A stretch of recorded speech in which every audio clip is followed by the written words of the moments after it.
I know Brett is going to have some of the slots on Sundays as well. Yep. So a heads up to you, sir. Yeah. I didn't have 100 people or 20 people. So you might have a lot of people with the scheduling conflict, just as a heads up to you. That's why I started. I figured I'd start this day. It's a preference for me. However, that said, if people are like, look, it's a pain in the ass, this is not a good day, I'll change it. Right. Yeah. I could move it to Fridays or something along those lines. I try to pick something I thought would be innocuous, but it might not be a free day for a lot of people. So we will adjust if needed. But Sunday just happened to be the day I'm like, you know what? That'd be a damn good day for Brett. Let's see if anybody else is ready to go. And it's like anything else with a game group. Hey, I want to run on this day. Oh, geez. Ooh, gosh, can't make it. Okay, how about this day? I'll negotiate it around. We'll figure it out. Yeah. So it went well. I thought it was, I think it went okay. The only reason I him and haw is because, when I'm talking too much, then I'm kind of like, I want the players to talk and kind of bounce things off of each other. And, but I think session 0 is a little unique. So session 1, they'll get their time to say a lot of stuff. Session 0 can be heavy on the game master speaks, because that person has a lot of, this is how I want to run the game. Do you have any questions? If people don't have questions, sometimes there's very little conversation, right? You like this? Okay, cool. We got a big thumbs up. I'm going to want to do this thing. Thumbs up again. How about this? What shit? Y'all all good? Well, we're all good. Let's roll. Yeah. So that could be a really good sign too. So I'm really glad that you got it up and out there, Brad. I was starting to worry a little bit, but I'm glad. It's just scheduling as hell, like everything else. But I want to do it, so I'm like, I'm going to find time. And if nothing else at this point, I'm going to get people say, I want to, but a bad day. I already had one of our listeners say that in the forums. Damn, not a good day for me. Like, okay. Maybe it'll change. And if it changes, I'll repost and say, hey, guess what? Turned out Sunday's a bummer. Not enough players. People can, but not this time. How about we go here instead? So we'll make it happen. Depending on how quick I go and when you start, I may be almost done by the time you start, which isn't bad or good. It's just, it may be timing wise. Having said that, I'm toying around with how we're going to launch it to the public. And I did record session 0, but I'm going to edit it a little bit because I think there's going to be some things that are like, no, here, let's go over Foundry. You're not going to see it.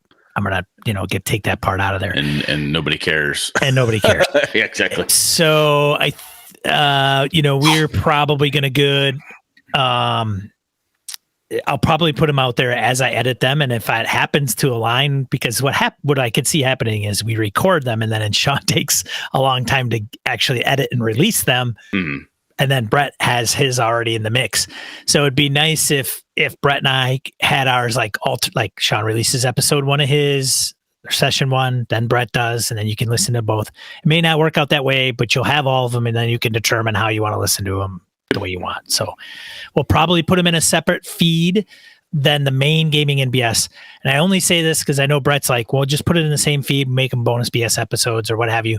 The only reason I say that is because Craig Shipman, I use him as an example, Third Floor Wars. He puts his interviews, his Malifaux, his actual plays, and 3 different actual plays that he's running all in the same podcast feed.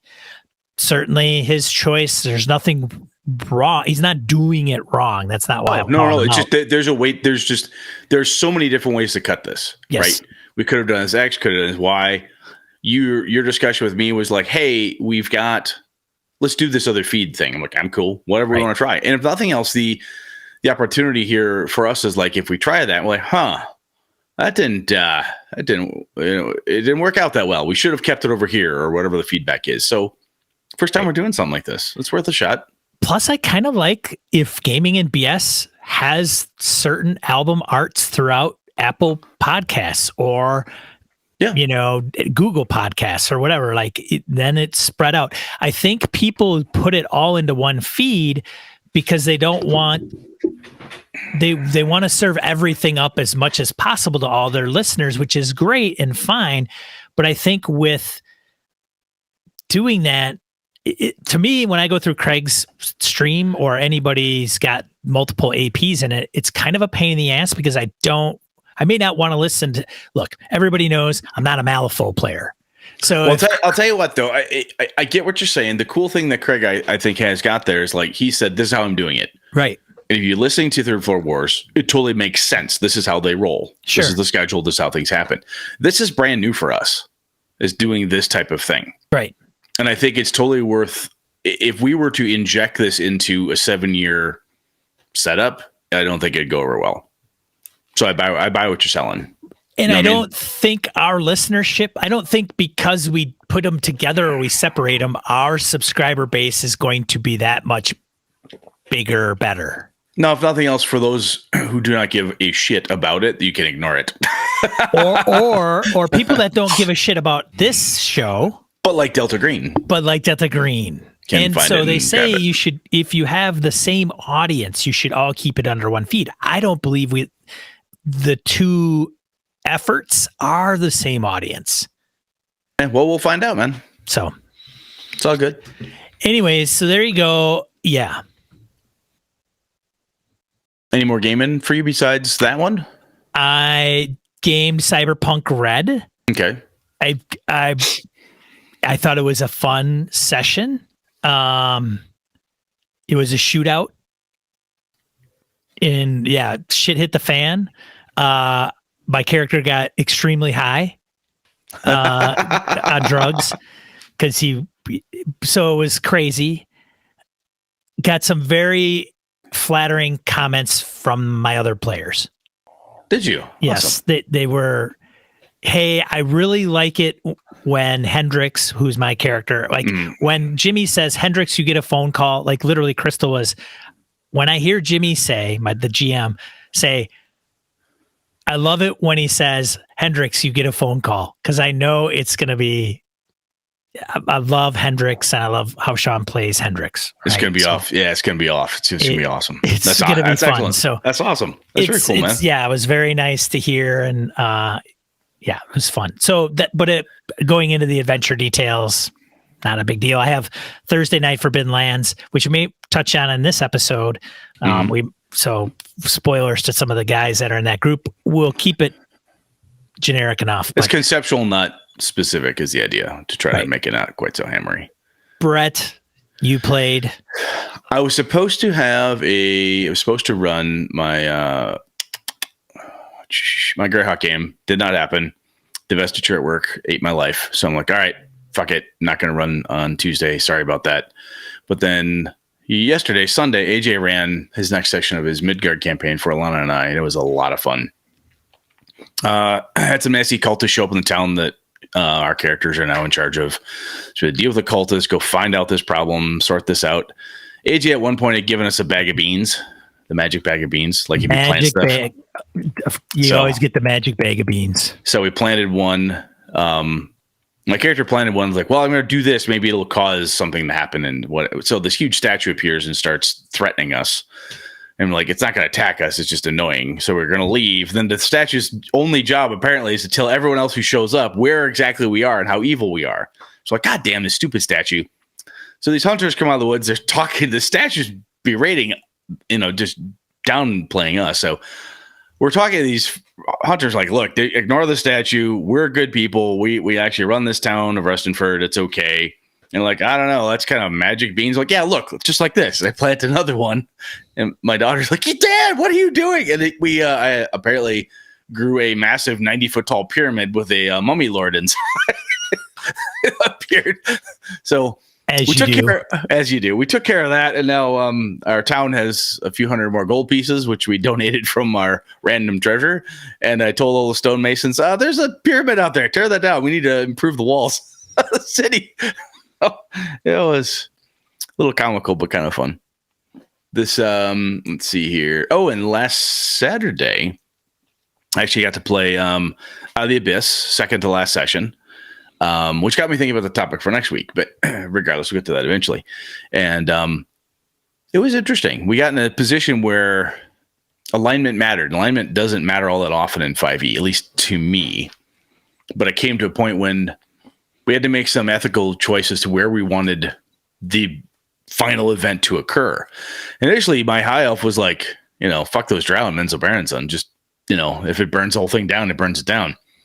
But after going through the city, meeting other NPCs and other people, my lawful good elf was like, look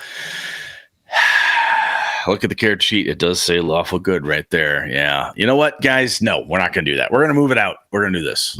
So it was a really good discussion we had. It was all like, the bad thing's going to happen. Where should we have it happen? We had a lot of good reasons, pluses and minuses, but some of it came down to what would my character, not some of it, it came down to what would my character argue, not what would Brett argue. And I looked to the alignment for guidance, as everybody at the table did. Nick's like, well, my alignment is, Zave said the same, as did Beta, and we're like, okay, this is the middle ground for all of our belief systems. Well, that's what we're going to do. So that was kind of cool. I'm back on with Greyhawk tomorrow, so I'll be looking forward to that. That should be a good time.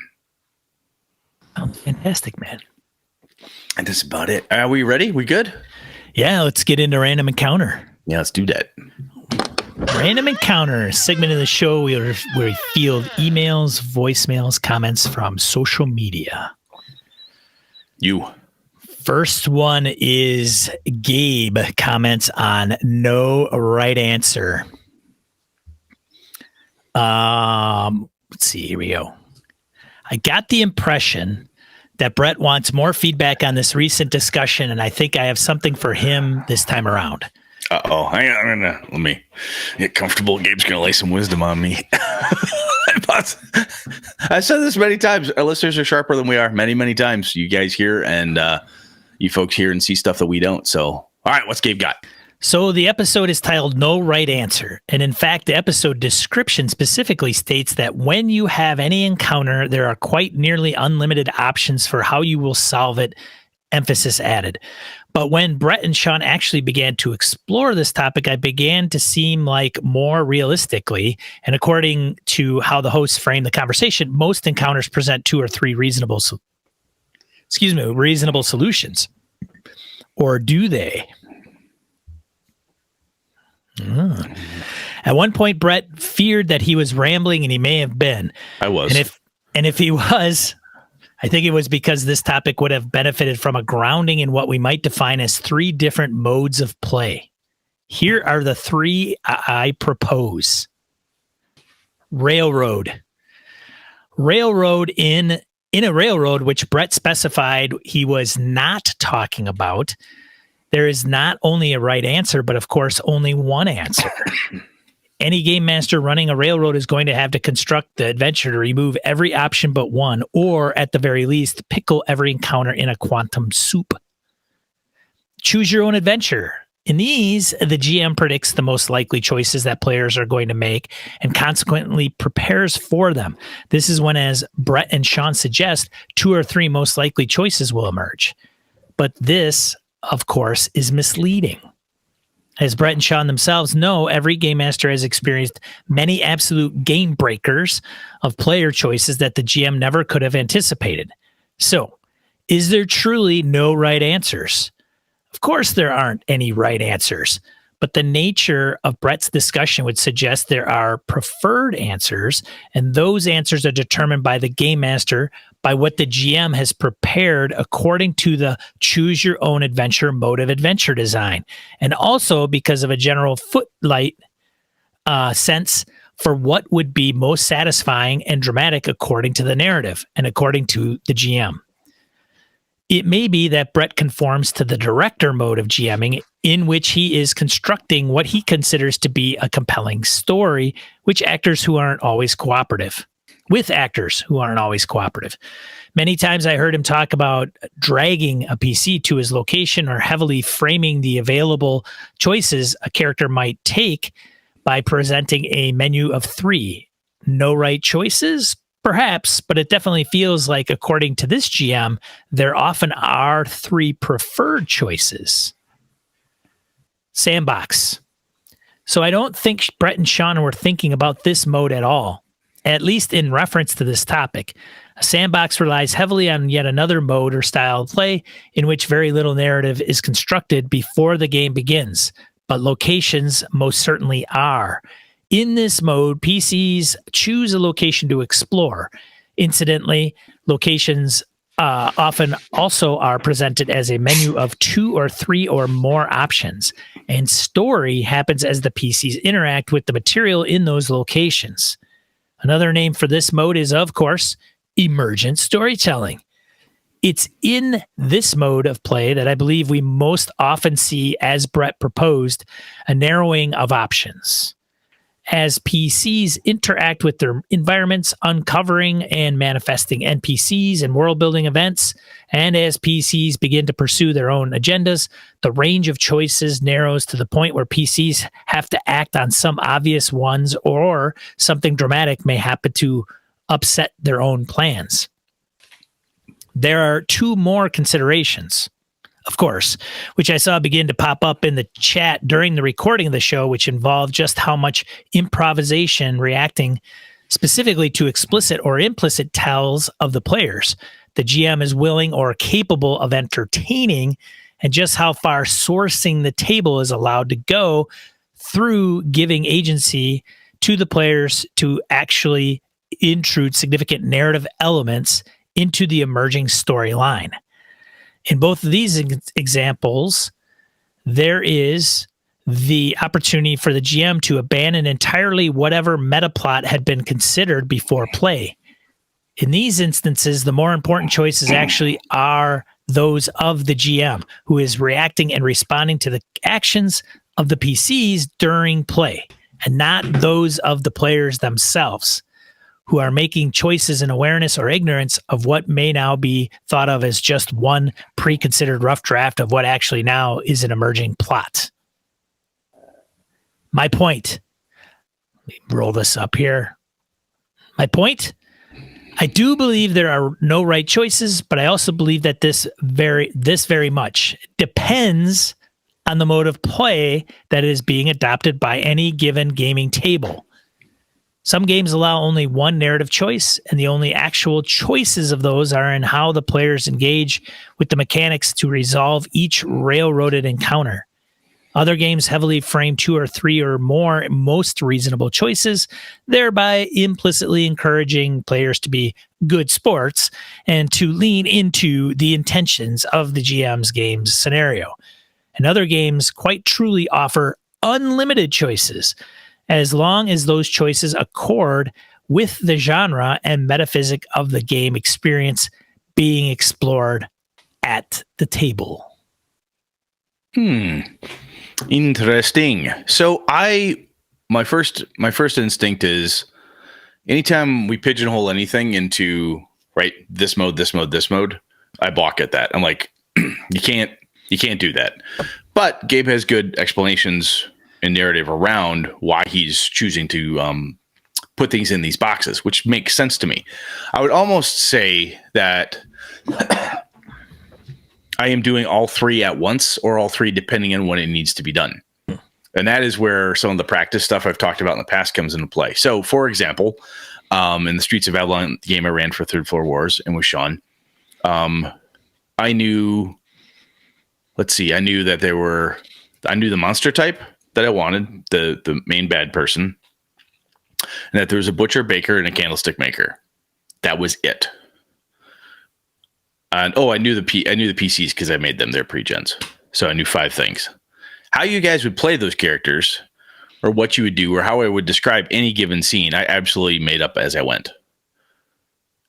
The reason I use the 3 options is because, from my perspective, even during the sandboxing or the seemingly wide open expanse, I believe the reason that Sean and I got there, at least I thought I was being clear on this, and maybe I wasn't, or maybe I was, and it doesn't, either way, is when I'm making everything up based on what I think is supposed to happen. We're going to talk about this a little bit here in the main topic today, is if I don't provide some kind of options, sometimes the unlimited, just people lock up.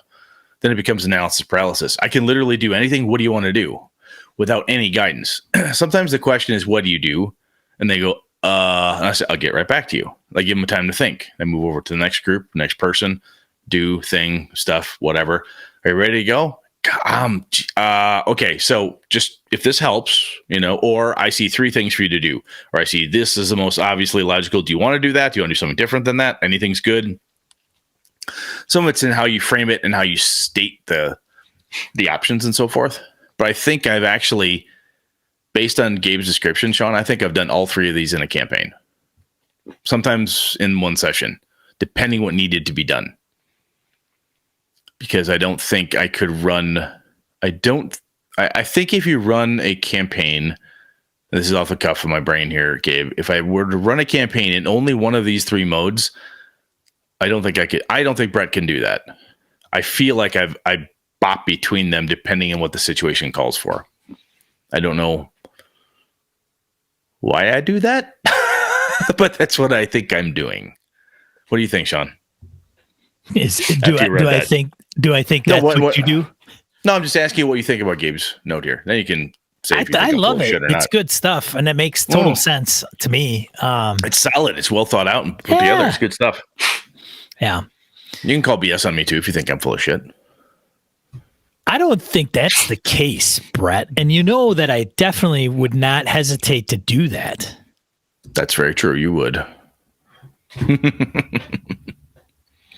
I like it though, Gabe. This is the type of stuff that honestly BSers come back at us with regularly, with well thought out and insightful stuff. And I go, they just made me think, and that's really cool. Yeah, because as we have these discussions, it helps me get better, and I hope that it helps other people think about like, hey, if I'm doing this way, does that matter? Is that okay? And all that good stuff. So thank you, Gabe. Yeah. That was how long it took you to write that, man, but that's good stuff. Thank you. All right, my turn. You ready? I'm ready. You good? All right. Tom commented on no right answer. Well, if you come up with an answer that results in a TPK, I would suppose that could count as a wrong answer. I do often set up encounters where I have no idea how the players will approach or solve them. The encounter is usually a result of their actions and just what would logically happen as a result. There have been a few times where I honestly had no idea how they could possibly get out of a situation and that death or capture was inevitable. They almost always surprise me with some action or plan that I honestly had never thought of and make it out. I'm as happy as they are when that happens. I absolutely agree, Tom. I've told the story about my buddy Alpha in my Greyhawk game. Reverse neutralized poison. He memorized it backwards, which is a poison spell. He slapped the Dracolisk upside the head and fucking killed it. It was like they were getting their asses handed to him. Like, oh my God, I don't know how we can live. 2 people just got turned to stone. This horrible thing happened. Somebody else is down to like -8. Oh my God, we're going to die. There. Poison. Dead. Because I failed the saving throw. And again, total surprise. I had no idea that such a thing could or would even happen. So it was, that shit's cool. When players get in over their heads, and you're like, wow, let's see how they get out of this one. Right? I like doing that. Do you do that stuff, Sean? I don't know if we talked about that really.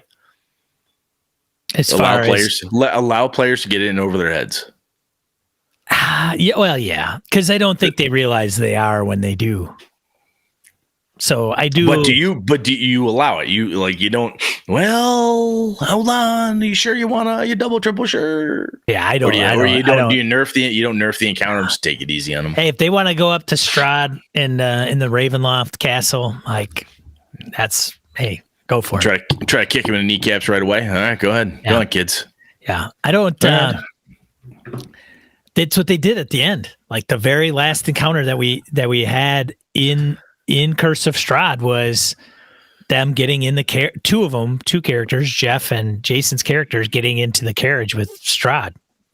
And the rest of the party were kind of like, oh, they're distracting him.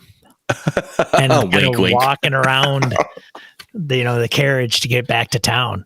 So, oh my gosh. So they, and the thing is though, at the same time, I kind of was, I want them to be able to do that and not bring the hammer down. Right? Like, yes, so you let them get over their heads and you don't beat them for it.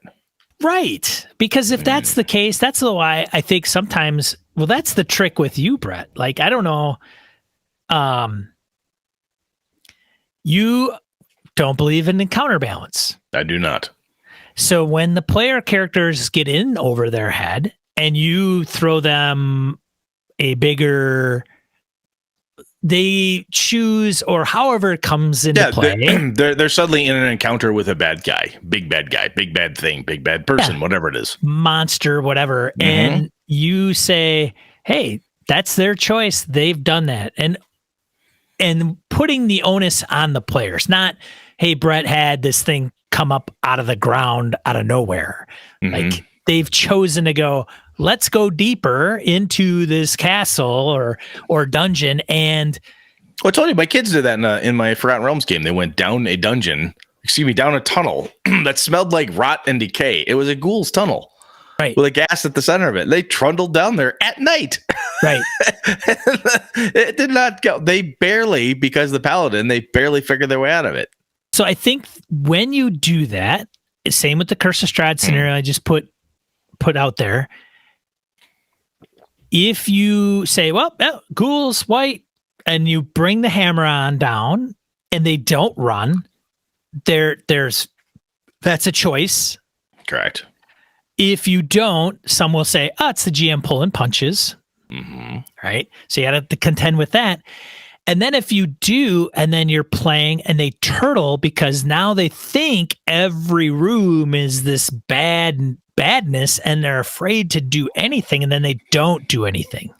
I honestly, for me, I think the ecology of the monster and this is where the backstory or the goals of the NPC come into play. Right? Yeah. So the ecology of the monster is get away from my eggs. Right. The boule doesn't care. It just wants you to leave her nest. Okay. So as soon as she's driven you away, you're fine. The ecology of the,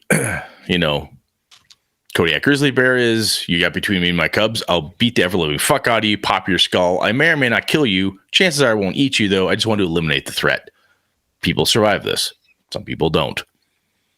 Right? If I take the ecology of the creature or the backstory, and actually backstory perhaps not right, but the goals and mission of the NPC into account, and not every encounter has to be a murder encounter. Not everybody has to die. And it can be like, look, when the NPC decides to capture them, strip their gear, leave them bound up, as long as my players will go, you let us have that, they understand this is what, as long as it is clear that this is what the NPC would do based on their goals, objectives, and personality. Everyone's like, yep, that's how that goes. Might not get so lucky next time, but we got lucky this time because this creature, this thing, this NPC behaved in a proper way. Then it works. And it's not to pull punches. It's to me to be true to the encounter. That's how I see it.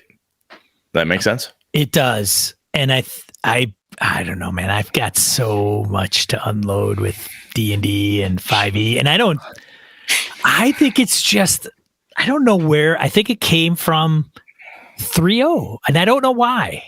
I really don't.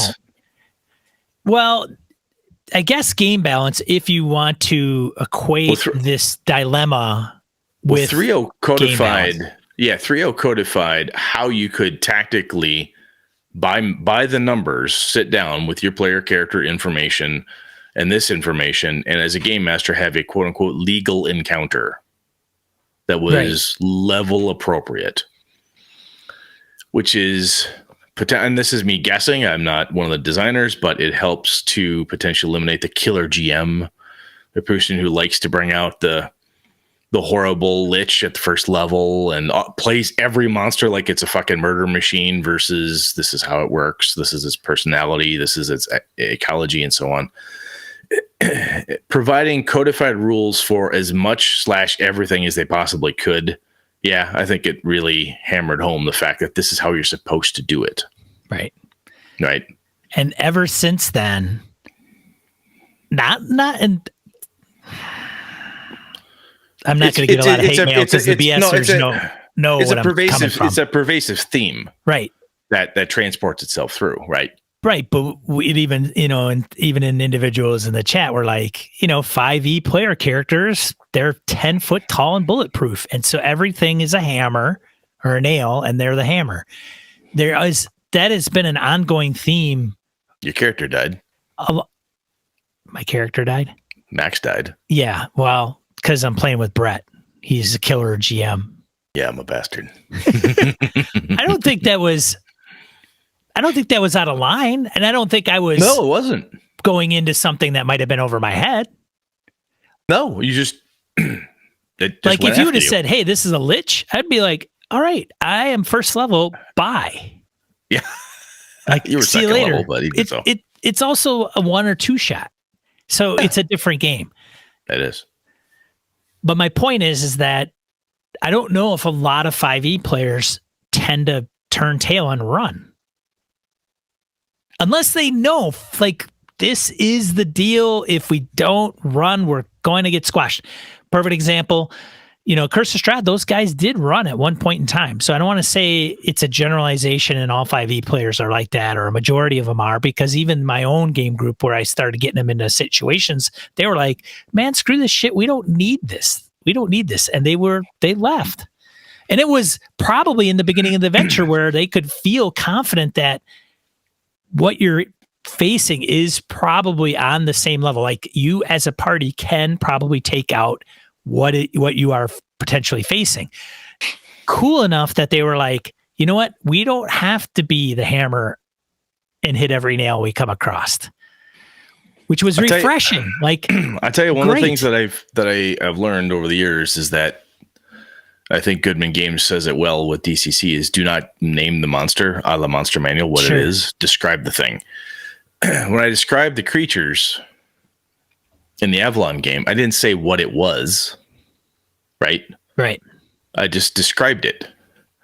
And like Roman, when he first encountered us and playing Scout, he's like, fuck, I'm not attacking it. Chose to talk to it, try to figure out what's going on. Excuse me, a few other times you're like, I'm not attacking that. I don't know what that is. That's kind of creepy. It's weird, If I would have named the creature, that changes things too. And sometimes if you say,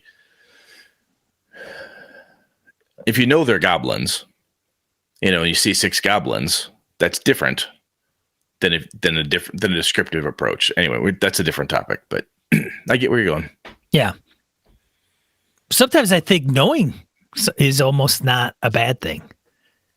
Sometimes it's good. Sometimes it's bad. Right. Yeah. It's a lich. What? We're 2nd level. Yeah. That's one of my favorite things I get out of players. They'll be in a combat. I'm like, you realize we're 3rd level, right? I'm like, what? And I look at them and I say, you realize you chose to fight this, right? And like, oh yeah, that's right. Player agency, man. I'm just saying, you had opportunities. You heard the noise. You saw the smell. You saw the thing. You still went after the harpies who teamed up with the trolls. Side note, there was a tweet online where they said that the characters start in a town and everybody in the town are 10th level except the barkeep. So when they ruffle the bartender, we'll just slaughter a piece of shit out of them. And so they were like, then people were coming up with stories of who the barkeep was. But I thought that was kind of interesting. So you have a whole town and everybody in the town is like 10th level or above and the PCs are first. That's funny. Yeah. That's funny. Anyways. Thank you, Tom. Appreciate the note there. Obviously, it took us down a little rabbit hole there, but good stuff. Yeah, thanks, Tom. Over to you, sir. All right. Edwin Nagy emails us on Don't Tell Me What to Play. Great episodes, good thoughts. I want to push you farther. I'm an engineer. Being nice is all well and good. Trying to solve problems is where I get off. Now we know a little more intimacy about Edwin. Trying to run a heist in 5e. Bad answer. You should play Blades in the Dark. Nice answer. Are you interested in considering other ideas because Blades is a cool heist machine? Useful answer. I've played a bunch of Blades in the Dark. It does heist really well. Here's part of Blades in the Dark that I think would port over to 5e really well. Cheers, Edwin. See, that's good. That's the type of the arrogant, snobbish, you're playing the wrong game tone of you should just play Blades in the Dark. Thanks, Dick. That's not what I asked you. I like the other ones. I actually like the useful answer the best. It's like, hey, I played a bunch of this game. It has some cool pieces in it. I think you could use this to make your heist really cool in 5e. Thanks, man. That's helpful. that not only tells me that you are you've done a bunch of things. You're trying to help me actually solve my problem. The other one, are you interested in considering other ideas, is a yes or no, right? Where the other one, the useful answer, as Edwin states, it is more of a, hey, I have some options for you. Maybe this will inspire you, kind of. That has a broader appeal, I think, that type of answer. So that is very true, Edwin. Thank you very much. I like that. Excuse me. I like it too, approach. but I still think people on Twitter are going to throw a conniption when you try to suggest something. Yeah, this is why I started. I have gone through more and more Twitter, and I'm curating my experience more and more and more. Mute is your friend, man. Mute, block, mute, block, mute, block. Because I'm like, you know what? This person irritates the fuck out of me. Why am I seeing their shit every day? Right. They as a person, I get along with fine. This particular, I do not enjoy reading this. It's driving me batty. I can still like you and not have to listen to everything you say all the time. Moving on. Following topics has really helped out quite a bit on my experience. Starting to get into that more. Yep. So let's see what else is up here. Beer Leaguer comments on Don't Tell Me What to Play. Excuse me. I like Harrigan's answer. Playing a single game steadily has increased my appreciation for system mastery. This is right out of our forums. And Harrigan actually posted back towards an original post he'd had here, which is what's in reference. It's great to dabble in rules. It's healthy for the hobby. It's entertaining to read different books and consider new things. But at the same time, finish the sampler and pick a pint. Take a leap of faith on the single system and allow the game to age like fine wine. The GM and players will steadily grasp the rules, and eventually those guide rails will become second nature. They then become invisible entirely. And that's exactly what you want as a GM, a rule set that gets out of your way. To Sean's question on what you do when someone says you should play X game instead of Y game. Not only is that statement inherently vitriolic, it assumes the person needs advice and is gaming the wrong way.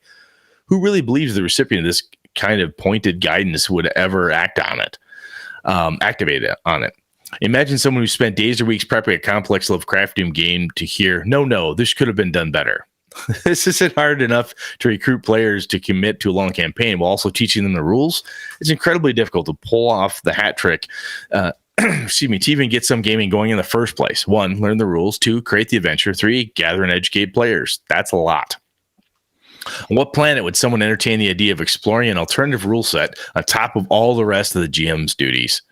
It's such an arrogant and elitist question, one that is likely born from that person's insecurities in engaging with an individual who actually done the heavy lifting and preparing a richly envisioned game. It's hard to imagine Brett or Sean or many of the other seasoned BSers and GMs ever making such a statement. I like that, Beer Leaguer. That's well stated. Well stated.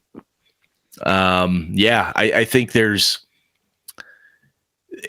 we talked about it, and I think you really illuminated it here perfectly, is that it just adds in what Edwin said too. If you come at this stuff and you come off with an arrogant elitist approach, that's not helpful, right? And as you said, Sean, I know in the Twitter sphere and other places where it's just sound bites, that's okay. The other thing I would also tell people is, quite frankly, find a better community than Twitter to ask some of your I need help questions. The only time I've had a lot of real hardcore success on Twitter when I need help is when I was pissed at my cell phone carrier. And I was pissed at Charter Spectrum. I hit them. I'm like, this is bullshit. And within 2 minutes, I had hey, just let us PM you. We'll do this. We'll do this. We'll do this. They were super helpful. I've had other people do it like American Airlines and other such things. They get better service. But quite frankly, going, hey, Twitter sphere, someone tell me how to do this thing in, Star Wars. Honestly, it's a bad place to go unless you've really seriously curated your stuff. You can sort through the bullshit. Find a community like the Gaming BS forums or our Discord or another Discord similar. Matt Colville has a pretty decent Discord, or Reddit. He's got a Reddit r/Matt Colville, I believe, where he's got a pretty good community. Their Discord forum. Find communities like that, Third Floor Wars groups, those types of folks. You can talk to them and get answers from people that at least you don't have to say no and trust, quote unquote, but you can at least go there and probably get a better answer than the soundbite answer. So Somebody recently on our Discord said they were on Twitter and somebody asked for a piece of advice on something that they were running or something that they were going to construct. Game master to game master, I believe, was the scenario. And one of them was get good. GIT space GUD. That was their advice. Get good. Wow. The person who posted it, I apologize for not remembering their handle, but they were just like, I just hated that. And they hate the phrase too, but they were like, why is your advice just that? Like, well, get better. It's insulting. Yeah. It's insulting. It's not funny. So I'll say this, like if Sean and I are talking, like we'll just get better, Sean. And Sean will go, well, I don't know, Brent, if I were you, I'd just try harder. What's my problem? Everybody, please tell me my problem. Exactly. That's because you suck, Sean. I mean, apart from that, I have known you for over 7 years now. Yeah. We are friends. We have spent plenty of time outside of this podcast together. We hang out. We do blah, blah, blah. We can rib each other like that. Rando dude on Twitter saying get good. That's fuck you. I actually don't mind it from our community because I know that a lot of them are funny. That's us. And that's in good faith and good spirit and fun and friendship. That's just friends having fun with friends. Yeah. And but yeah, that random crap online, like, yeah, thank you. You're just being a dick. Fuck off. I hate that stuff. I gotta get off that damn platform. Anyways, thanks. Let's move on. That was good stuff. That was very good. Get into the main topic.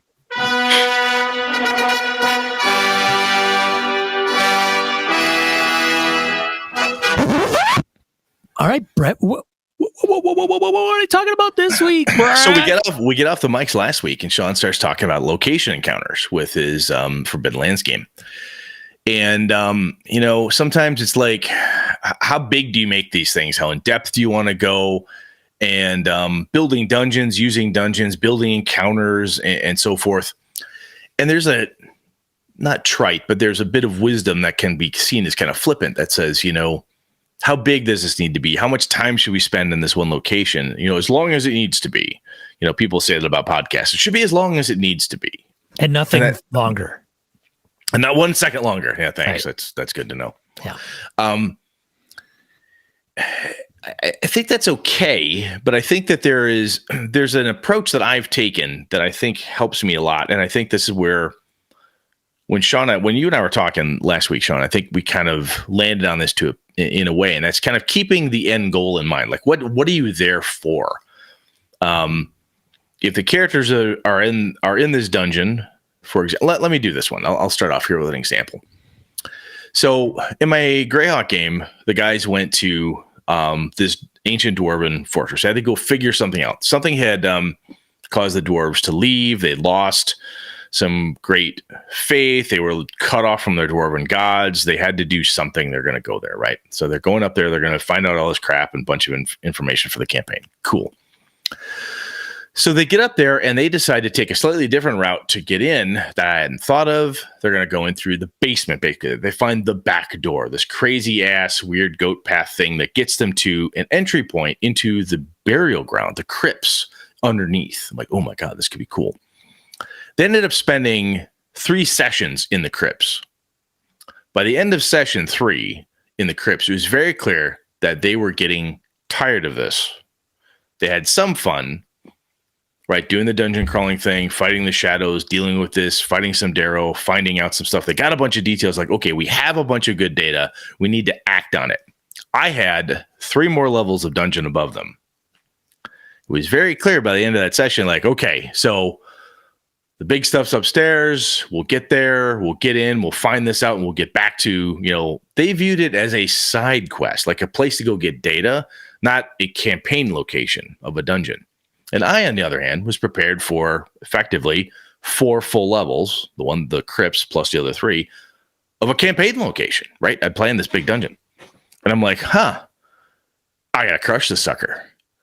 Because the end that I had in mind here is that they're going to find out that there is a sphere of annihilation that is basically a hole between the prime plane and the negative material plane And this is a feature / function / clue of the problem that they're going to be facing. It's like a big clue by 4. If they can pick it up, it'll be great. And instead of having them slog through the rest of the dungeon, because 2 of those 3 layers were just monsters to kill, traps to avoid, hit points to suck off of them, just that type of stuff. All the cool shit was on that 3rd floor, so I just went chunk, dropped it down, and eliminated those other 2 floors. No one gave a fuck anyway. Off we go. And I did that because I could see what the players are doing, and I knew what they wanted to get to. They made it very clear to me. So I'm like, you know what? The goal is to get them to this piece of the dungeon. I'm not going to cut it right to the very end, but I can have them start, go from the crypts to this next level, and they'll work their way through. They'll make their decisions. We'll see how far they get, right? So to me, that decision was based on my player feedback and what I knew that we, quote unquote, needed to, or I wanted to try to get them through. It doesn't solve the campaign, but it was a clue that would help get them some information and some magical gear, right? If they could get there and they still have to win the fight, they got to do smart things and so forth. I could get them there. So does that make sense to you, Sean, doing it that way, or how I did it anyway, or why I did it? Yeah, I think so. It makes sense for sure. Okay. Why you would have done it a different way would have been up to you. No, it'd be wrong, Sean. Any other way is wrong. You're trying to just abbreviate it, like knowing they're not going to explore the rest.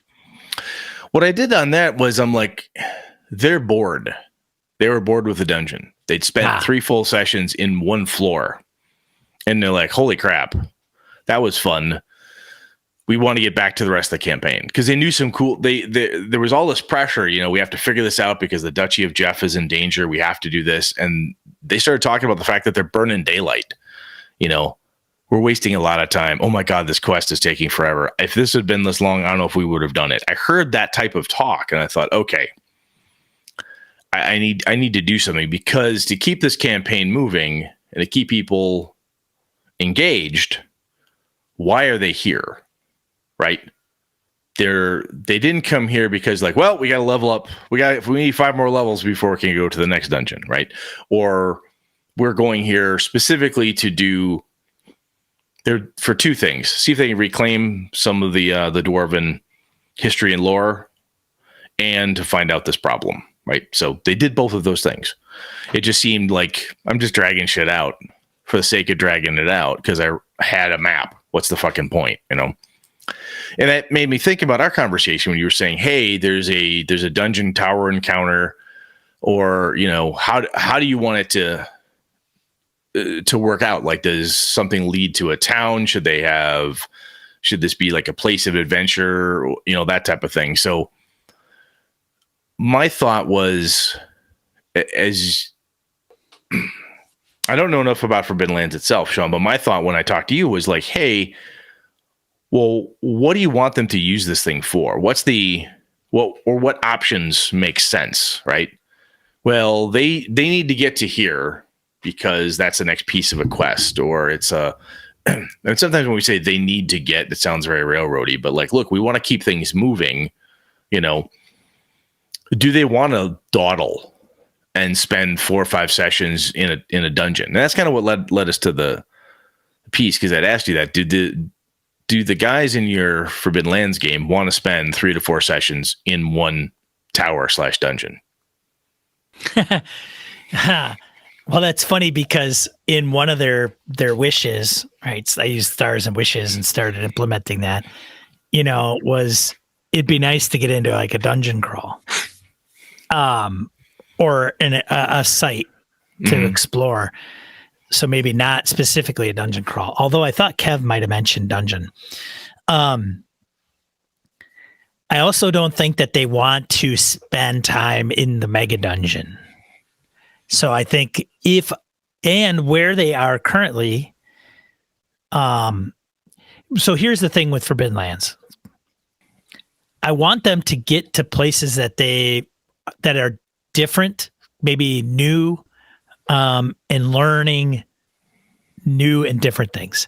So when I ran it the first time, and even up until this recent point, I was very conscious of getting them to quote unquote a site or ruins or a dungeon to explore. I don't want it to be 50 rooms. I don't want it to be a slog. I don't want it to be that, right?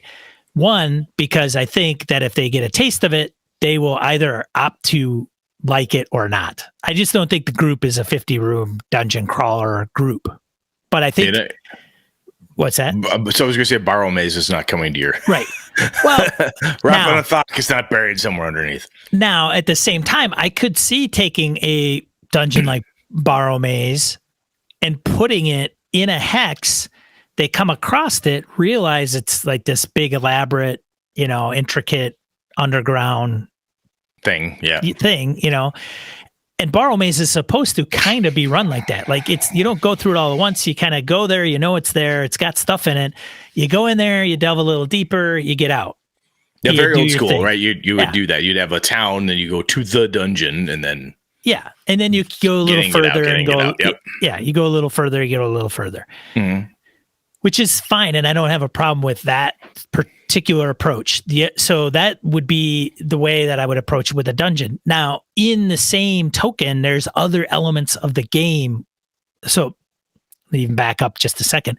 The other option is to continue to run the game much like I have, which is, okay, are you going to go into the next hex or not? Do I have something prepared in that hex? Yes or no?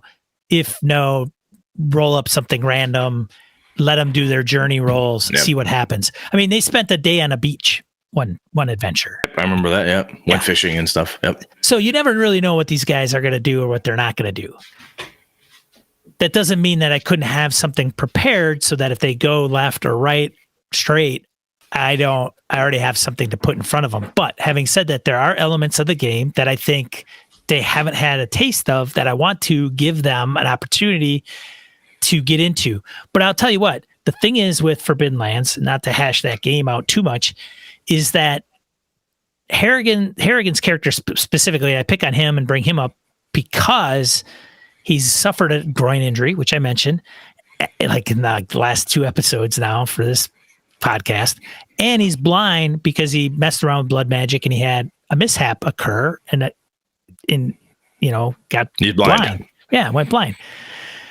If the game is like, all right, here we go, we're going to do this, and it's the first quarter of the day, and those effects are 24 hours, and you have 4 quarters to a day, and you're kind of measuring those. If they don't move things along, the quarter of the day doesn't go that fast. So in a 2 to 3 hour session in one night, it may go 1 quarter of the day. So Harrigan's character could end up blind and, with this groin injury for 2 or 3 months out of game because we play every 2 weeks. Yeah. So that's what we started talking about was I'm like, wow, that's a lot of, I think what got me to think about, keeping the end in mind is because what you said is there's aspects and features of the game that you want them to encounter. You want them to experience, right? Some high points, some pieces and parts. It's not I don't think this is a spoiler by divulging some of this stuff. No. I think I want to get them, they want to get an artifact, right? That's like a big deal. Yep, that's like a cool big thing. Magic item, right? Mm-hmm. That's a cool thing. They want to explore, do kind of interesting things, meet interesting people. Great. Stronghold is a big one too in the game, which we haven't even touched on. So that's going to be something that hopefully will come up eventually. And then there's the stronghold piece, because then the dynamic of the game is going to switch quite a bit. Well, I digress. Go ahead. No, I was going to say what I like what you're doing is where you're approaching that is saying, okay, and which made me think of my little example of something, and that's very, very small. Like, hey, they're bored with this thing. End in mind is get them in, get them the clue, get them out, give them the opportunity, to get the clue. I wasn't just going to hand it to them. What you're looking at is a broader campaign perspective, which I really like, is like, look, that's kind of like a bullet list of, I want them to have these 5 opportunities. They can capitalize on those opportunities. They could see the thing that could become the stronghold. And they could be like, yeah, this could be a stronghold. Not now. They could walk away. In the meantime, Rust Brothers take it over. Fuck. Lost our opportunity. So it's not like this isn't a railroad. The Sean train isn't saying you will stop at this stop and at this stop and at this stop. You'll have these experiences, I hope.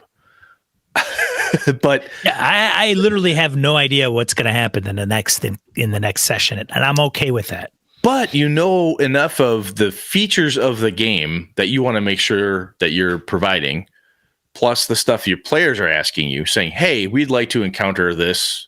We'd like to have a dungeon. We'd like to have an artifact. We'd like to bing, bing, bing.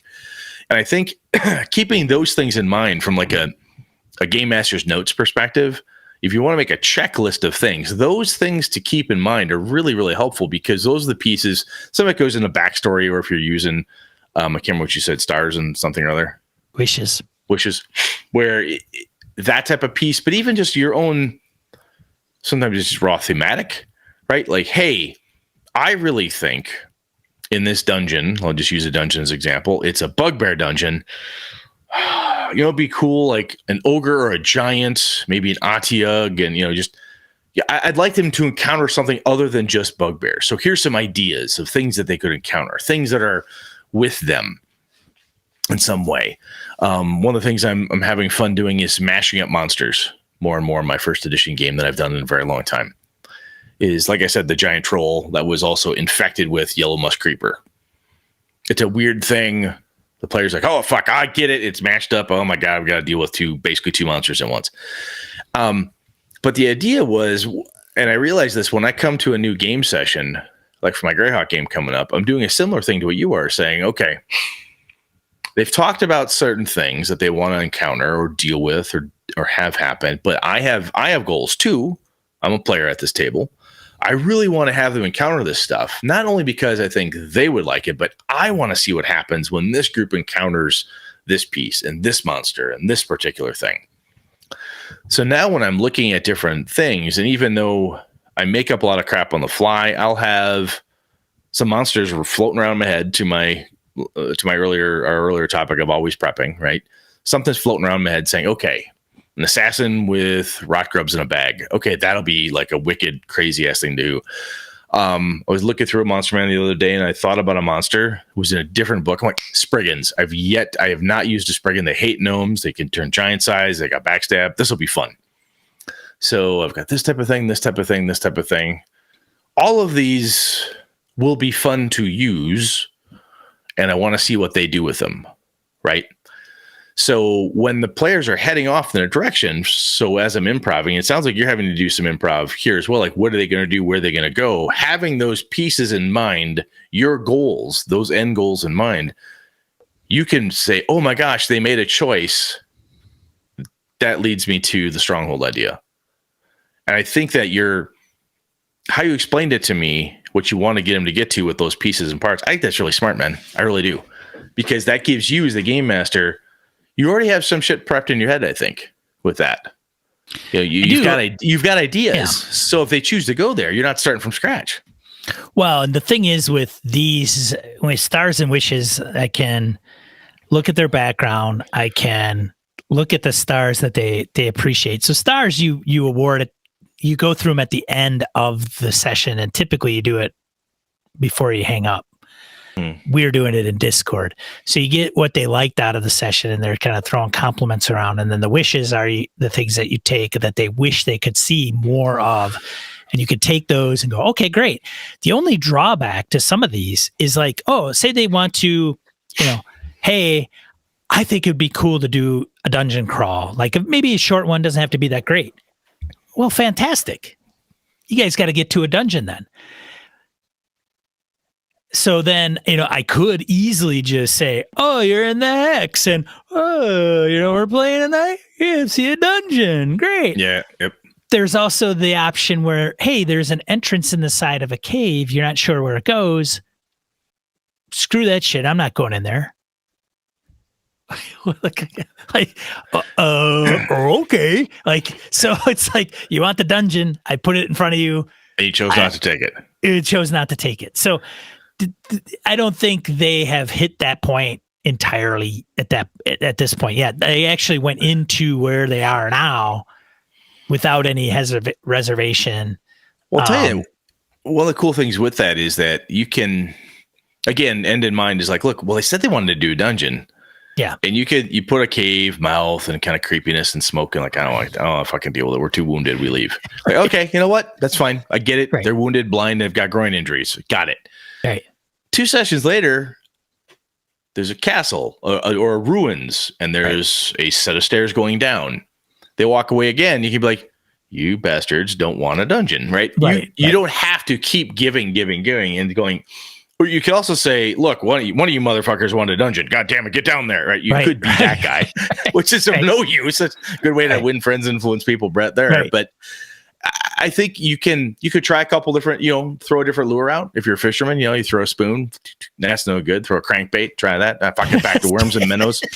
You're just casting out there. You're throwing the net, man. You're trying to lure people in, the hooks, right? As Gabe says in the chat, he says you put with a sign that says dungeon, right? A little arrow says dungeon down here.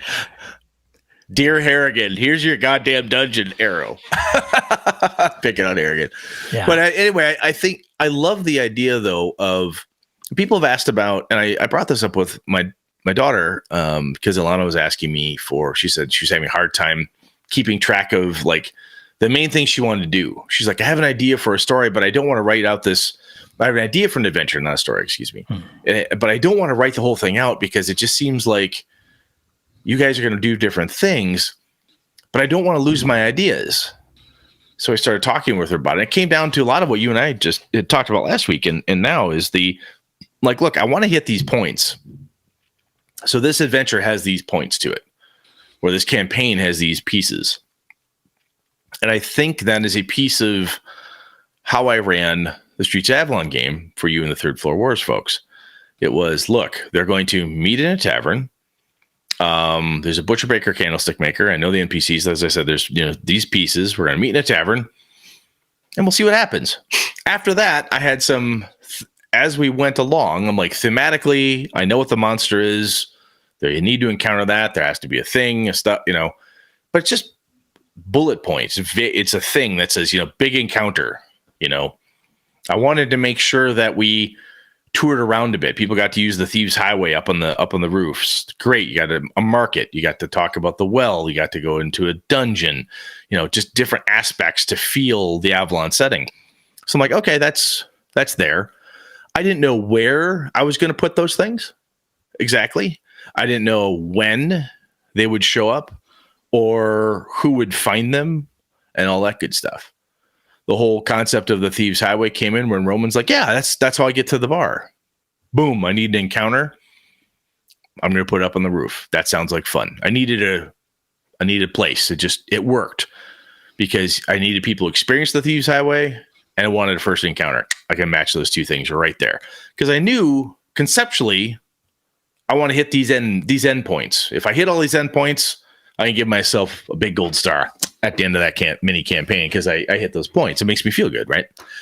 And I think the cool thing for you with what Forbidden Lands is offering you is you have all those features and functions and pieces and parts and other weird euphemisms we can use. And you can deploy them without it being like irrational, right? Within a neighborhood in Avalon, if I put 3 or 4 different dungeon ideas out there and nobody goes for them, there's only so much room in the town, man. The neighborhood's only so big. They're just like, well, they chose not to go to any of the 3 dungeons there. Moving on, I guess they don't want dungeons. You, on the other hand, they could go 2 hexes down. You could change it. You could introduce a Borrow Maze mega dungeon and have them get in it and realize they don't want a mega dungeon, and then do what I did with my Greyhawk game and insert it because the end goal was experience dungeon. Yeah, I like it. I don't think I'm gonna hit a roadblock necessarily. It's going to be it'll work itself out. But I think one thing that we were talking about is I say, hey, they're in this cavern. Mm-hmm. It's a tomb. They've come to realize it's a tomb. There are 4 guardians. And the guardians animate, but only after they passed, and they haven't attacked them. They haven't had a reason necessarily yet. Maybe. Yep. I don't know. They haven't attacked them. Who knows why? And so they go into the burial chamber, which is big. It's an antechamber, and then of course we'll see what happens from there. Where they go, they could double back, or maybe they go in and explore and they find something else that leads them to something else. But Brett and I were talking, and I said, well, I could turn this into, you guys, you listen to this or you don't listen to it, doesn't matter. There's not any spoilers because I don't know what the hell you're going to do. But it could be where it gets bigger, or I could have it come up somewhere that I want. And it could be based on some of the wishes they've put down, and then what happens. So that's what kind of Brett was like, ooh, that's good. I'm going to write that down and talk about it in this week's topic, because that's what we're trying to get at is what's the end goal. And if they decide to move the goalposts, I can say, all right, well, that's fine. And I can either adapt to it or leave it and just say, well, they decided not to go down that route, and therefore they're not going to get to what I thought they would want or they would need. So the nice thing is, like, literally, the nice thing is having that player agency and having we could explore. And that was one thing in Forbidden Lands that I wanted to give the players is not lots of choices, but a good amount of choices, so that they could say, they can't just sit back and go, well, we haven't had the opportunity to do this, and we haven't had the opportunity to do that, or we don't know necessarily which way to go. So I'm going to give you some leads and more leads and those leads and these leads, and then you decide what you want to do. But I can't give them too many, because then it'll be paralysis, and then Sean will be like, shit, man, I got way too much stuff going on. I don't know what to do and put in front of them. Well, the cool thing too is that I like what you're saying here, because I think I do this as well. I'm pretty sure I do, if I think about it. Is if the goal was, hey, we want to have a dungeon. So they're in a tomb, they're doing their dungeon-y thing, and they decide, we love this fucking dungeon. Right. We don't want to leave the dungeon. You're like, all right, the dungeon gets bigger. Or if they go through, as my group said, and they're like, we want to get out of this fucking dungeon. The only reason we won't leave is because of, sometimes, this is where, if you leave your plans, like with this end perspective, right? Right. If you leave it that way, there's gaps for you to fill stuff in. We can box ourselves in accidentally, on purpose sometimes, or inadvertently or advertently. And next thing you know, you're like, well, once you guys get out of this is the last level. They're like, oh, for fuck's sake, thank God. And you could find yourself forcing your players to do something that they're kind of tired of, and you feel like it's just a slog. I think this avoidance of the slog is kind of the core end in mind right here, right? Is I don't want it to be a slog of any kind. If the idea is we need to get to a town, we need this, we need this, we need this, and their whole goals, right? They gave you all these stars and wishes. They gave you these ideas. You had your plots or your points, and everything changed because of things that occurred in the game. And they said, is there smoke on the horizon? You're like, why? Well, we need to find a village because we need somewhere to hole up. Yes, there's smoke over there, right? Did I necessarily plan a village? But you know what? No, that's fine. I can use the village. They need that now. We can have the village. We can have the village encounter. And from there, I can move them back to the dungeon. Or they could go to the stronghold. Or they could go deal with this thing. Or they could go find the droid that has all the details, or whatever the hell you're talking about. I think by doing this, you're giving yourself more space. And I think from what you explained to me about your first Forbidden Lands campaign and this one feels like you have more room for yourself and the players. It just feels like you've got the right approach. I think I really do. The way you're attacking it is like you've got the end and like these goals and these different bullet points. Like, hey, we want to feature these things. These are the features I want to pull out.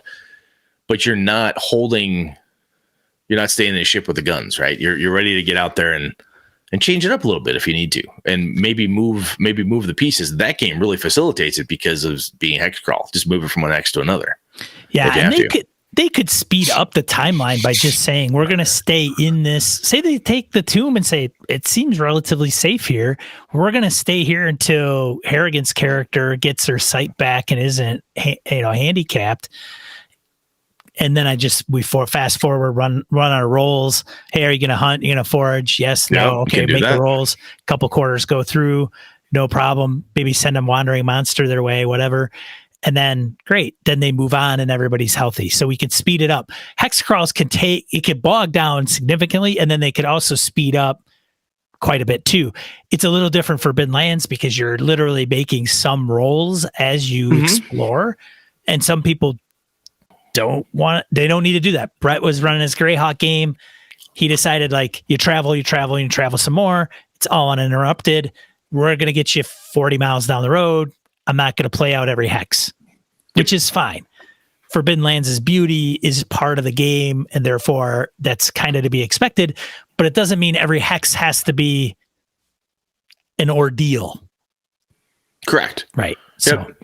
But the other thing I think that happens there is sometimes we as game masters will bemoan the fact that the players are sitting there, they're not doing or whatever it is. But if you're listening to them, and if they were to say, hey, in your case, we're going to stay in this tomb because we need Arrogant's character to get her sight back, no more injuries, and so-and-so's got a stub toe, and we lost this, we could really do some hunting. We saw a place we could go fishing in a lake, whatever, excuse me, whatever it is that they want to do.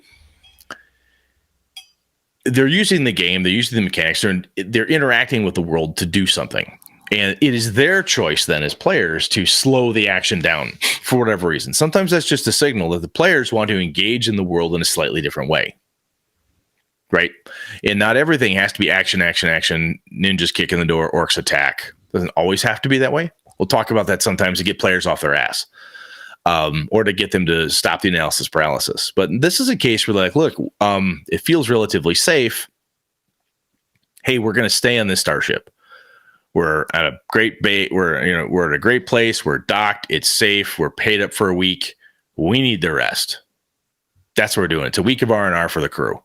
Great. You do that. You can fast forward the time. You can have a little cutscenes. You can use your die rolls. You can use your downtime, whatever it is you want to do.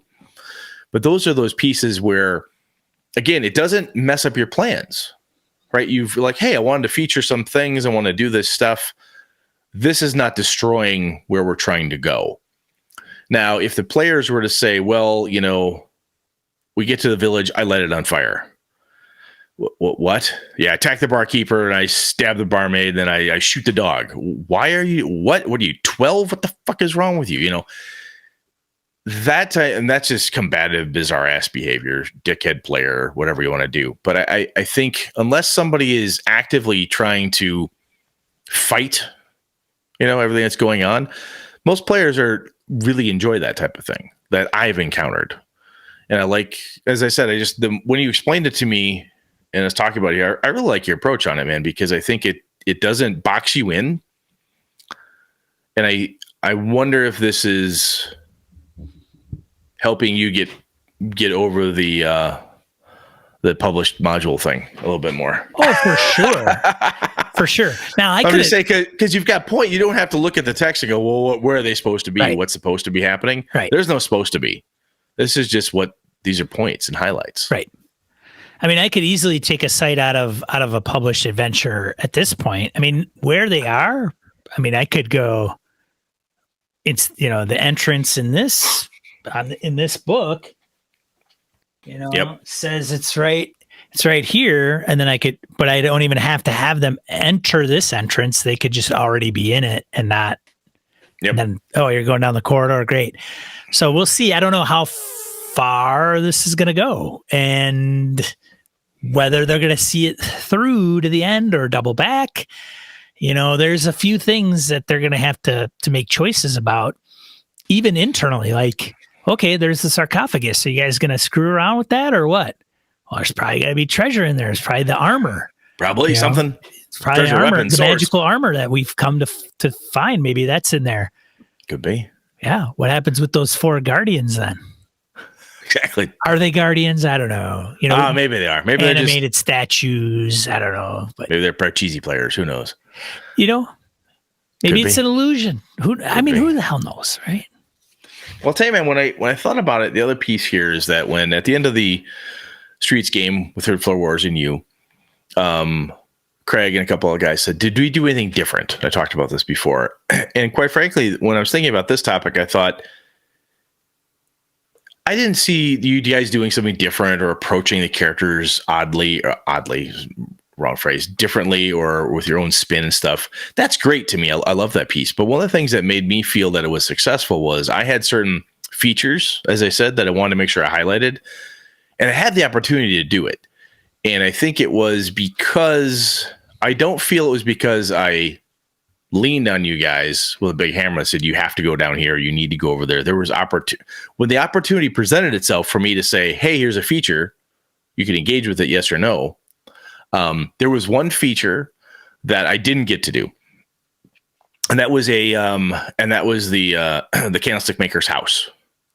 I'm like, this is going to be kind of cool and it turns out they didn't. So, oh man, that was the only, if I have a regret to call it that, would be that, that one feature didn't get highlighted. That's okay though. But I could tell that to you guys and say, yeah, there was some cool stuff in there. You guys just didn't get to it. Bummer. We missed that cool stuff. Off we go. Still had fun though, because all this other cool shit happened. And I think then as a game master, I have found that by thinking about those features, those highlights, those end little bullet points, that I want to make sure I touch that stuff by the end of the campaign. When I approach it like that and I keep that type of mind frame, I don't get upset if it takes a little bit longer to get somewhere, or if they ignore it. I'm like, that's okay. But when they do ignore it sometimes, or they don't go into the dungeon after you explain the cave, the ruins, and the tower, and they keep avoiding it, I'm like, right. Do they really want the dungeon? I'm going to say no. Or am I doing a bad job describing it? Right. So I'll take those things I missed as like, why did they not want to go see the Candlestick Maker's house? But Shipman explained it to me. He's like, I'm not doing that because it didn't make any sense. I got the kids taken care of by my man. Like, okay, cool. Based on other decisions, I'll pan out. But I think that's for me anyway, that's a game master high is like, wow, I had 5 cool points and I got 4 out of the 5. That's fucking aces, man. That doesn't happen all the time. Sometimes you only get 2. And sometimes you get through a session like, wow, I hit all 6. Holy crap. What am I going to do next week? Sometimes you got to move your own goalposts. Sometimes things have to shift or change. And the other thing to remember is that those goals can go away. Because Sean, I could see potentially those guys could come up and they could say, you know what? Stronghold time. I'm making this up, right? If they find the place that they think could be a stronghold, they could forego all their stuff and focus on that. Well, that's cool. Then you have a chance to say, all right, guys, we'll pick it up in 2 weeks. You can go back and redo your endpoints, redo the features that you want to have. What do I want to really do to make sure that the stronghold thing is fun for them, and fun for me? Yeah. That's pretty cool. I'm enjoying the game. I like the game itself. It's obvious I've talked enough about it. Mm-hmm. I like the group that's going through it. I've contemplated after maybe Cyberpunk Red, if people want to go through Forbidden Lands and I get a second group and they want to go concurrently, I could easily run Forbidden Lands with like 2 or 3 groups. Like it's not even that hard. I would just make sure I knew where, especially using Foundry. They come across this, plop that there, make a note. The other party's wandering around somewhere else on the countryside and they happen to cross paths. Hey, great. All good. Yeah. I could even have some inter plots, going on. I think it would be fantastic. And, that would be fun. I think I could run easily 2 groups through that thing. And if one group said, hey, we're done, then that's finished. And the rest of the party, the other group keeps going. I get a different group that comes in. The problem is I can't do a West Marches. I don't think I would feel comfortable doing a West Marches with Forbidden Lands simply because they're all traveling. No. It's not a point of light. Like we go out, come back, it's just not that tight. No, it's not. It's not. So. But I'll tell you, man, I think what I'm hearing you're able to do now is a lot of what I like to do as well. And thinking about it more, I'm like, wow, that's because Sean's doing something similar to what I do, is keep these goals, these endpoints in mind. And it's much easier to build and modify encounters. We're like, well, what was the goal? The goal was to get to the library and talk to the librarian, and they're supposed to have some data for you. Well, the players also, ticked off so-and-so who summons the Hounds of Tindalos. Huh. Maybe Hounds of Tindalos is going to show up there. That could be kind of interesting. Let me keep that. You write the note down, whatever it is. But when you know some of those points, it becomes easier to modify, mash things up, and do stuff with it because it's not scripted. Right. It's conceptual. And I think that I hope we explained this right or well. And if we didn't, folks will have to, of course, be happy to tell us how terrible we did at this. But I think the more you can do to limit your dependence on something, right? They've got to get through 2 more levels of dungeon before they can fight the dragon. They've been sick of the dungeon for the last 5 levels. Why do they need to do more, right? Type of thing. And if you're like, well, they're going to spend, I have a space station for them to encounter. They show up at the space station and it turns out they don't give a fuck about the space station. They just want to they want to do planet hopping. Space stations bore them. Crap. Well, at least they experienced the space station, which is the thing I wanted to do. They didn't explore the really cool space station I kind of wrote up and thought would be fun, full of NPCs and adventure, but that's okay. That's all right. At least I got to do this piece. They want to go planet hopping. Planet hopping it is, And sometimes these pieces, Sean, I honestly think they help drive better decisions sometimes, right? When people go at something and you give them an opportunity, right? They're there and they choose to that was fun, but we're done with the dungeon. That gives you something to work with, man. It's such a huge shift from what I'm usually running because if it's, yes, it's some linear published adventures. There are choices and it can kind of, the Tomb of Annihilation game that I ran was pretty good. There wasn't any issues and it kind of flowed and the party went with it. But some of those guys could have been like, man, I am really sick of frickin' traveling through this goddamn jungle. And they're right in the middle of it. And no matter what direction they're going to go, unless I drop a dungeon in the middle of the jungle, it's jungle tomorrow and next week. So with Forbidden Lands and these guys, I could literally just take off these wishes and go, all right, I'll put that here. And if they get there, then it'll be great. And if I need to move it, maybe I'll move it, or I just added something else. And it's just much more dynamic, but it goes to what you're saying, Brett. If they just get tired of we're out in the forest a lot and we want to get to a town, great. I'll sure, you come across the town, there's 2 hexes down the road, or you come across some travelers on the road and you ask them, do you still want to go there? I don't know. By the time you get to the 2nd hex and you're like, you might have found something else. Yep. And now the town's not a big deal. And then I can adapt and I don't have to read the module to find out what to do next. And I think you could have done that with Tomb of Annihilation, right? You could have. It's more work. It's more work because what you're doing then is taking a published adventure and saying, okay, I'm going to add some features and functions to it. Does that change anything in the canon, if you will, right? What does that do to this whole setup? Which can be daunting for some folks and easy for others, depending what your experience is with that type of thing. But yeah, I think it's a really good way to think about kind of improvisational gaming, because what you're doing is you're taking feedback from players, you're taking feedback from the types of things. I put an idea out there, they went with it. Oh, cool. And if you're not putting things out there that you're not prepared to deal with, right? Right. If you're like, boy, I'd really like to get to an artifact. I haven't read the rules for artifacts yet. You're playing a Star Wars game. You're like, you know what? I want them to meet their first Jedi. We're doing scum and villainy, but I want them to encounter a Jedi. It just isn't Star Wars without a Jedi. I do not know the Jedi rules. How the fuck does that work? Shit. Okay. I'm not introducing him yet because I have yet to read up on how badass this Jedi is going to be. I need to do some research here because so again, you have timing. You can pull this in when you're ready, push it out. You're like, oh boy, they're having so much fun on space station, whatever. Push a Jedi out a little bit, You can do that stuff because you're building yourself this kind of flexible approach. So, right. Anyway, man, I think that's good. You good? I'm good. Let's move on to die roll.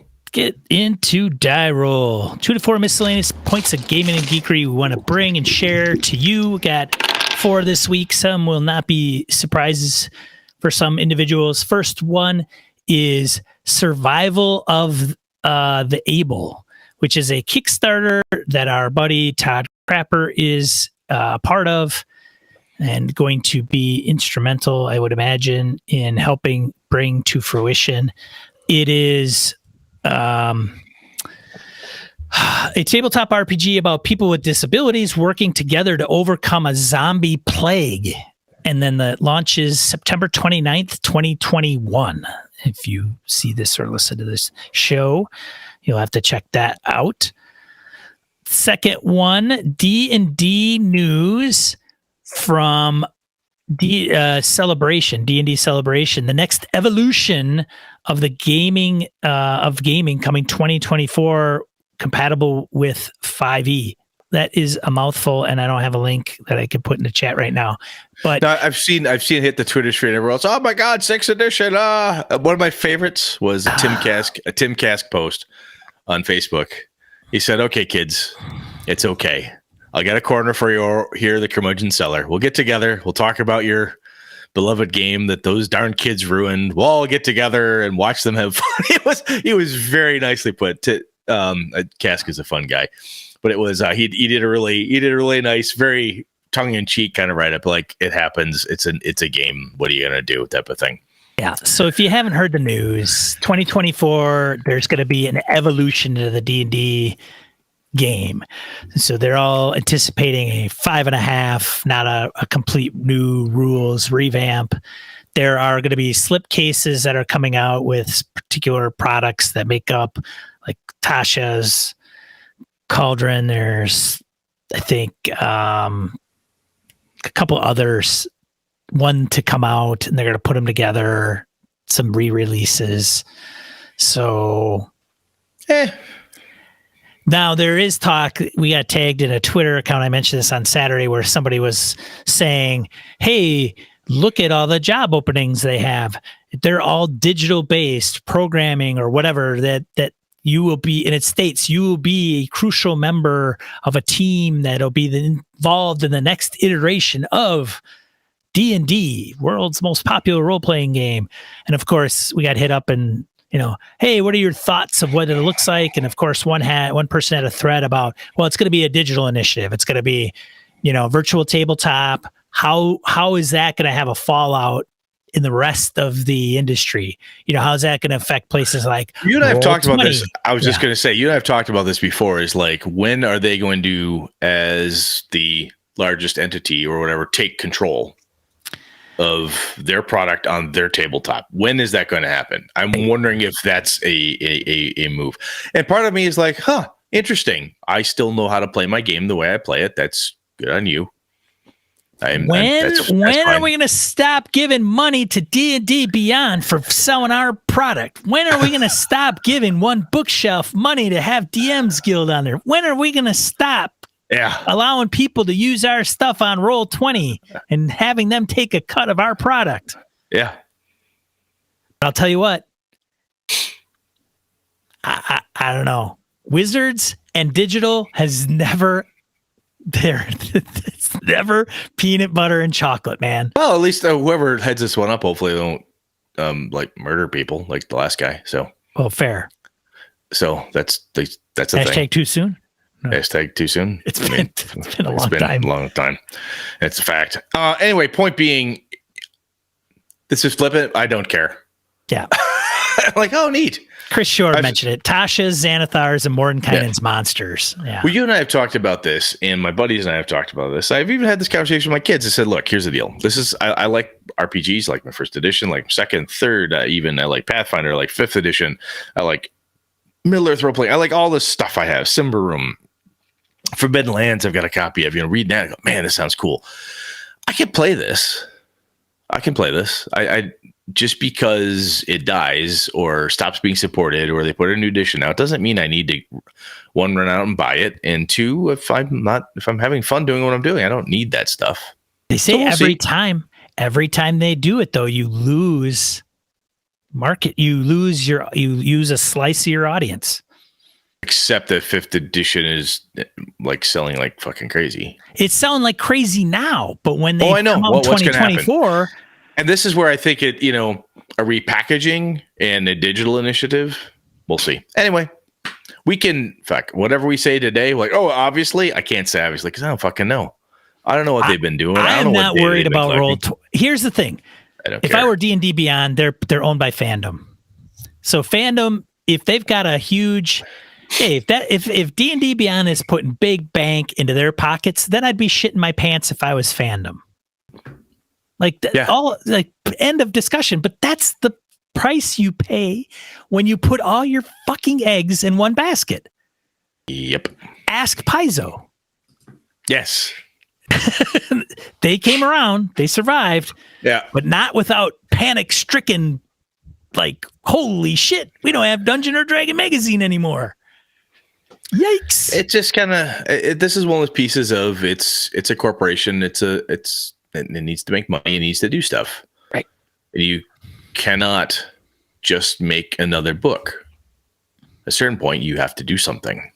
You just do. Why did Symbaroum make a 5e? Why didn't they just keep making Symbaroum?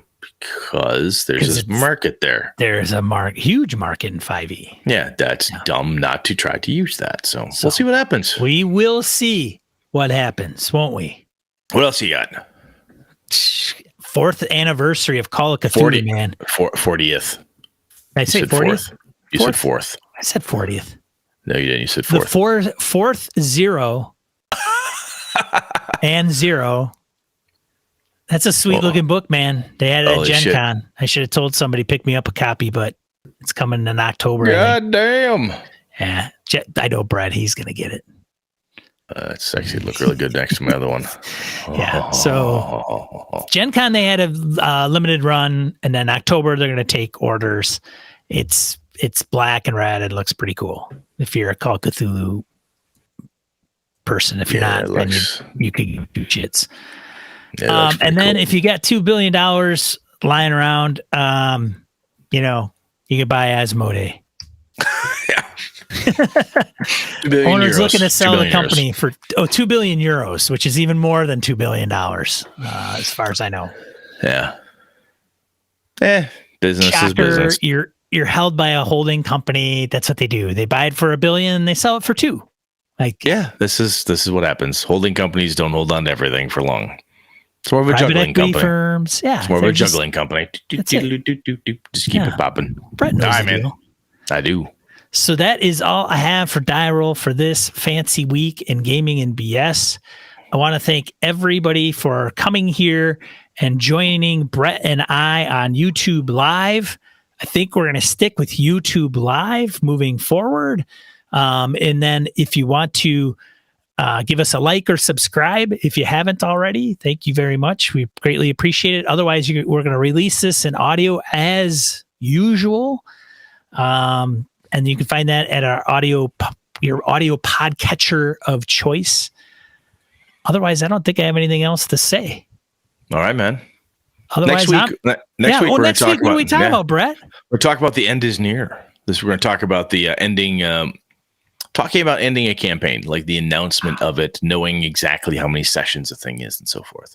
Just happened to me, and got some thoughts on it. There's a couple people, at least one in our Discord, that's like the group says, "Hey, when are we going to be done with this?" Yeah, I mean, so we're going to talk about that. So, that's goody. the deal. The end is near. The end is near. That's it. All right. Well, there you have it, ladies and gentlemen. Tune in next week. I'm Sean. And I'm Brett.